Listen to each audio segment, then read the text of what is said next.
Hey guys, welcome back to Quake 4. Hold up there, Marine. Let me see your nail gun for a second. Well, here it is. I increased the rate of fire. That ought to add a little more punch to it. Yeah. As you can see, starting just the map out, we get a nail gun upgrade. Back into the war, Marine. You got it.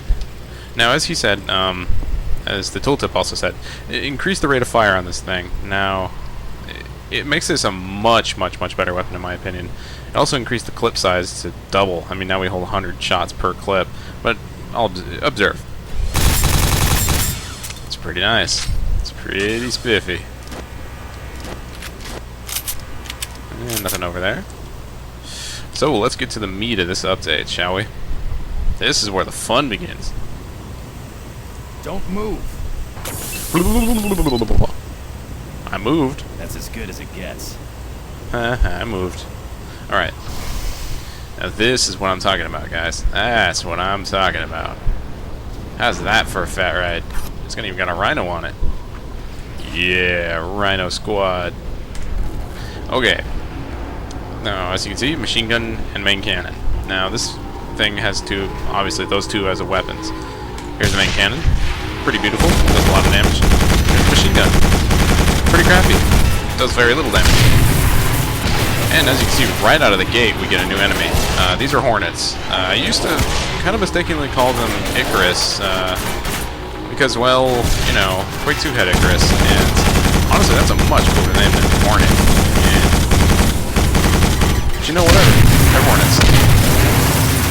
They're the most common enemy in this, in these two hover tank levels, and really one of the most annoying, just because they're flying around and shoot these stupid missiles. They're not even really that accurate. I mean. Now I'll explain this hover tank a little more. As you can see at the bottom, we have shields and we have armor. Now the shields protect us obviously from taking hull damage, which would be our armor, so it's important not to let our shields drain too far. However, as a nice thing, if our shields happen to drain a little bit by getting hit, they regenerate, so we're not in too much danger. As you can see, this thing has a nice floodlight. Oh, alright. And now they're just dropping turrets on us, which aren't even hard to destroy. I mean, I destroyed one of them in one hit. I'm not sure why I destroyed some of them in one hit, some of them in two. I don't know.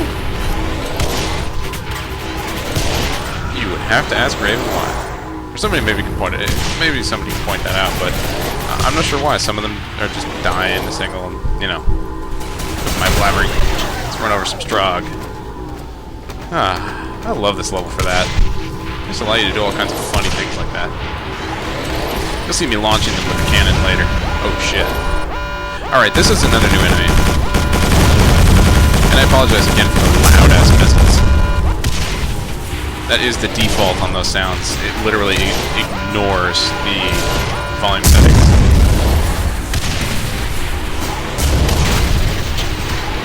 Okay. That was a heavy hover tank. They are also extraordinarily annoying, but very rare in this in these levels. So they are a nuisance, but you know, there's not nearly enough of them to be classified as the greatest nuisance in this level.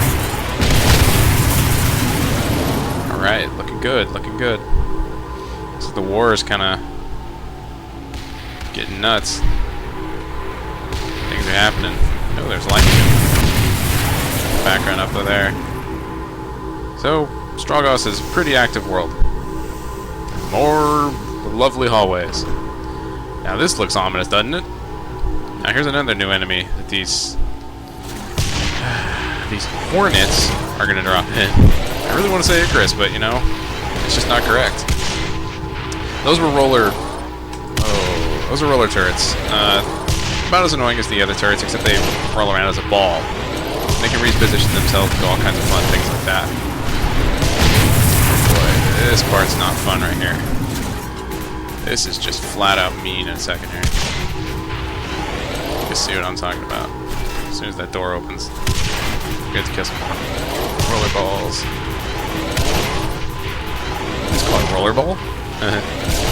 Roller turrets. Excuse me.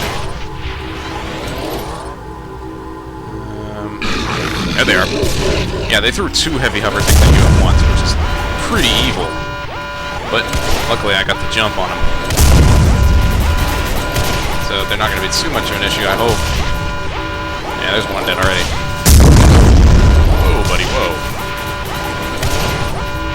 And again, I really apologize for the missiles in this, but Jesus, the sound effect on them is just ludicrously loud. It's loud on my end, for crying out loud, and the game just isn't that loud on my end either. But again, I apologize for that. It's a sound. It's an issue with the game, at least. Ooh, that was some lovely freaking filtering right there. Saw a hard edge and all that. I love these areas because they just look, I don't know, the sky looks kind of pretty. With all the, you know, planes rolling around, flying around, getting shot, blown up and shit. So, we just continue on. Press on in the name of the tank. What do we got up here? What do we got? Now, these things, you know, this is just decoration, really. I've tried hitting it. As you can see, it does absolutely nothing. It's unfortunate, but it'd be neat if they did, that wasn't, you know, scripted at all, and that was, you could actually hit that. Ow. Took a little bit of armor damage on that. Only a very tiny portion, though. Oh boy, more struggle, more boy, oh boy, oh boy, oh boy! Oh, what? Wow. Okay. Apparently gunners can stop tanks. Juggle! That's so much fun. Alright. Wow, that's it? Jeez. Alright, well, I'll see you guys in the next level. Peace!